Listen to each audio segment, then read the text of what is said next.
Dual authorization gives you greater control over the payments you make. With dual authorization on, 2 users are needed to authorize any payment above the amount you choose. This gives you an extra layer of protection against common scams.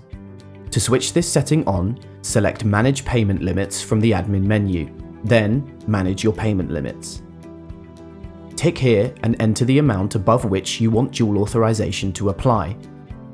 While you're here, you can also change other payment limits. Maximum payment amount is the maximum amount for any single transaction.